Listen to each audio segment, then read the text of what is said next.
എന്റെ പേര് സനീഷ് എന്നാണ്. ഞാൻ കണ്ണൂർ ജില്ലയിൽ നിന്ന് പെരിങ്ങത്തുന്ന സ്ഥലത്താണ്.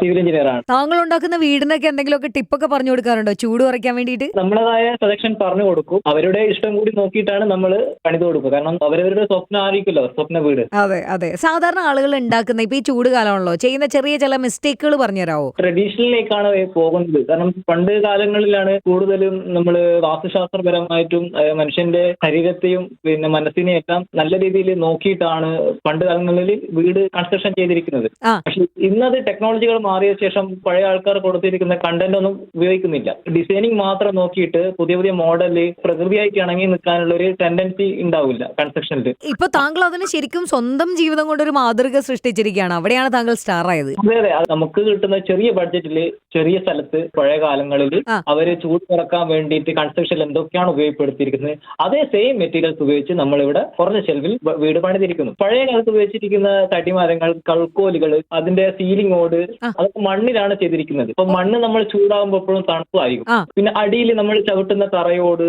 അതും മണ്ണാണ്. എന്റെ വീട്ടിൽ അങ്ങനെയാണ്, അടിയിൽ മണ്ണാണ്. അടിയിൽ മണ്ണിന്റെ ഒരു ടൈൽ ഇതാണ്. വാട്ടർ ടാങ്ക് ഒക്കെ ഫിക്സ് ചെയ്യാന്നുള്ളതുണ്ടല്ലോ, അപ്പൊ റൂഫ് ഓടാണെങ്കിൽ വാട്ടർ ടാങ്കിനുള്ള പ്രൊവിഷൻ വേറെ ഇട്ടിട്ടുണ്ടോ? Yes, അത് കിച്ചണും വർക്കേരിയും ഉള്ള പോർഷൻ മാത്രമാണ് കോൺക്രീറ്റ് റൂഫ് വരുന്നുള്ളൂ. അത് ബേക്കത്തെ പോർഷൻ. അതിന് നമുക്ക് ടാങ്കും കാര്യങ്ങളൊക്കെ അത്യാവശ്യം നമുക്ക് ലഗേജ് ഒക്കെ വെക്കാനുള്ള ഒരു സ്പേസ് ടെറസിന്റെ മുകളിലുണ്ട്. ആ. ഉള്ളിൽ നമ്മൾ ഡബിൾ ഹൈറ്റ് ആയിട്ടാണ് ഈ റൂഫൊക്കെ ചെയ്തിരിക്കുന്നത്. ഓ, നല്ല പൊക്കത്തിലാണല്ലേ? നല്ല പൊക്കത്തിലാണ്. അതുകൊണ്ട് എയർ പുറത്തോട്ട് പോകുന്ന രീതിയിലാണ് ചെയ്തിരിക്കുന്നത്. പിന്നെ ഇതിന് സൂത്രവും കാര്യങ്ങളൊക്കെ ഇതിൽ വന്നിട്ടുണ്ട്. ക്ലോസ് വെന്റിലേഷൻ ഒക്കെ വന്നതുകൊണ്ട് നമുക്ക് ഉള്ളിൽ ചൂട് പെട്ടെന്ന് റിമൂവ് ആവും. മരം തന്നെയാണ് മാക്സിമം. കൾക്കോലുകൾ കുറെ കൾക്കോല് വെച്ചിട്ടാണ് അതിന്റെ മുകളിലാണ് ഓട് വെച്ചിരിക്കുന്നത്. അപ്പോൾ മരത്തിൽ ഇതാകുമ്പോൾ നമ്മൾ തണലത്ത് നിൽക്കുന്ന ഒരു ഫീലാണ്, മരച്ചോട്ടിൽ നിൽക്കുന്ന ഒരു ഫീൽ ആയിരിക്കും നമുക്ക് ഈ വീട്ടിൽ നിൽക്കുമ്പോൾ കിട്ടുന്നത്. അടിപൊളി. അപ്പൊ ഞാൻ ചോദിക്കട്ടെ, ഇപ്പം ഈ ഒരു സമയത്ത് അങ്ങനെ ഒരു വീട് വെക്കാൻ ഇപ്പൊ മരം ഇൻകോർപ്പറേറ്റ് ചെയ്തു, മണ്ണിന്റെ ടൈൽസ് ആണ്, ഇത് വില കൂടോ അതോ കുറയോ? ഇല്ലില്ല, മറ്റേ വില കുറവ് തന്നെയാണ്. മറ്റേ നമ്മൾ കോൺക്രീറ്റ് ചെയ്തതിനെക്കാട്ടും ചെറിയൊരു എക്സ്പെൻസ് കൂടുതൽ ഉണ്ടെന്നേ ഉള്ളൂ. ഇപ്പൊ പണ്ടത്തതൊക്കെ പ്രിസർവ് ചെയ്യുമ്പോ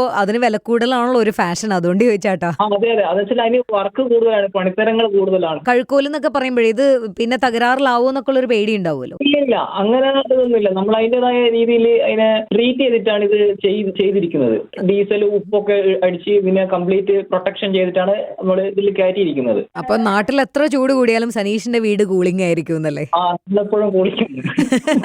അല്ല, യങ്സ്റ്റേഴ്സ് ആയിട്ടുള്ള പുതിയ നിങ്ങളെ പോലുള്ള സിവിൽ എഞ്ചിനീയേഴ്സ് ഒക്കെ മുന്നോട്ട് വന്നാലേ ഇനി നാടൊന്നും മാറുള്ളൂ. അതെ അതെ. Big round of applause to Sanish. Time pass ആണ്. ഇവിടെ ഞാനാണ് നീന, ഓൺ റേഡിയോ മാംഗോ 91.9 നാട്ടിലെങ്കും പാട്ടായി.